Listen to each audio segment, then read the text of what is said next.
What does it really mean to live off-grid? When people hear the phrase off-grid living, they imagine cabins in the woods, solar panels, no internet, maybe a goat or two, and a total escape from society. But what does it really truly mean to actually live off-grid? Today we're going to be breaking down the definition, the myths, and the realities of living off-grid and what it truly takes to disconnect from the modern infrastructure. The term off-grid gets thrown around a lot. Some people use it as a branding label, and others treat it like a badge of honor. And some people think it just means no power bill. But off-grid isn't just a hashtag. It's a technical term, it's a lifestyle choice, and a personal philosophy all at once. Let's dig into what off-grid actually is and what it isn't. Now, at its core, off-grid simply means not being connected to public utilities. No electrical grid, sometimes no municipal water, often no sewer system, and depending on where you live, this may include no natural gas lines either. Everything you use, you produce, or store, you all manage yourself. But guess what? The interesting part, that's just the starting point. Off-grid is a sliding scale. It's not a finish line. Most people say that they want to be off-grid. This usually means that I want my own power. And that usually comes from solar, wind, hydro, generators, or a combination of everything that was mentioned. But here's something that most people don't realize. Off-grid power doesn't mean free electricity. It means you become the power company. You're the maintenance crew, you're the problem solver, you're the one who wakes up at 2 a.m. when the batteries dip below 20% during the snowstorm.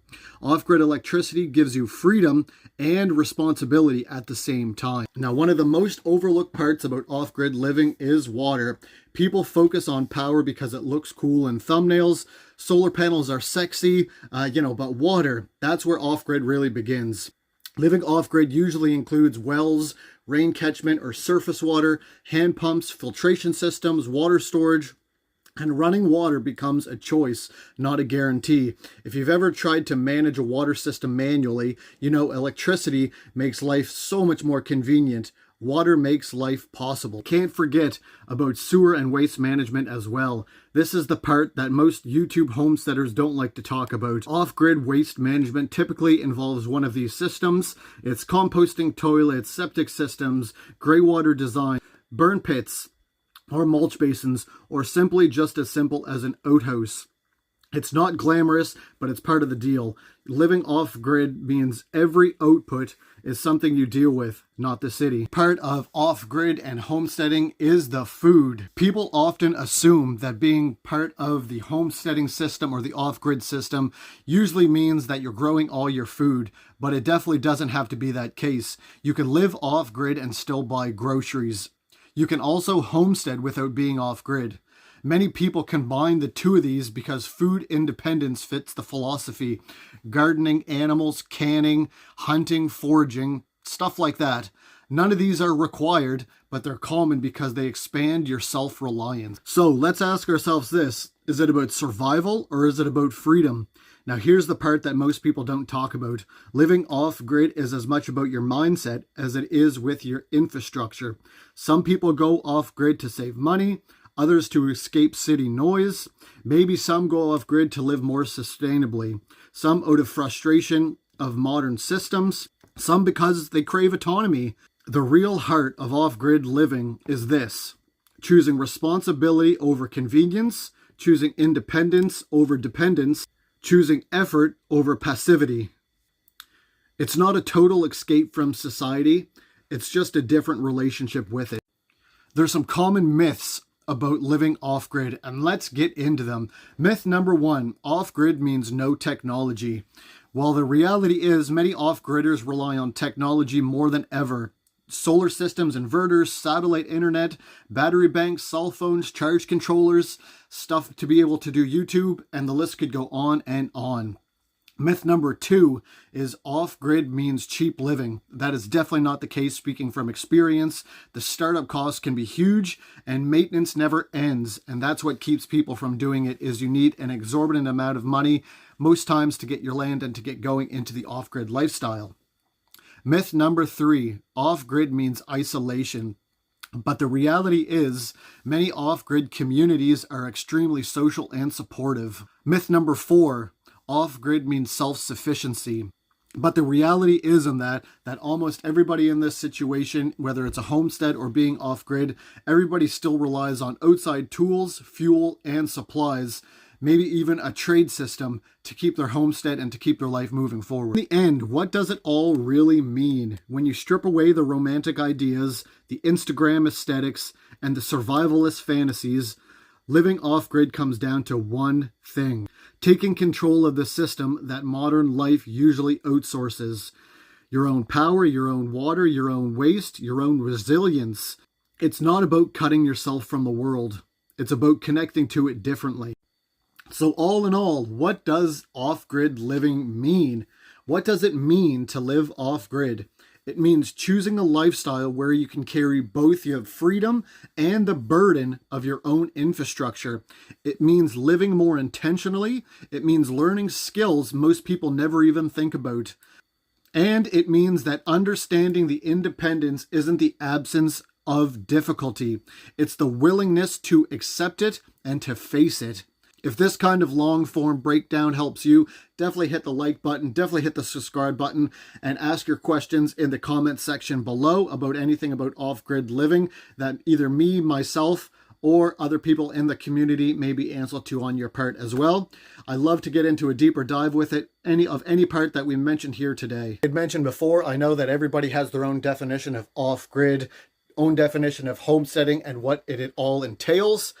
I've seen in some comments that people could be living, their off-grid life where they're not connected to a power source, water source, or a sewage infrastructure system.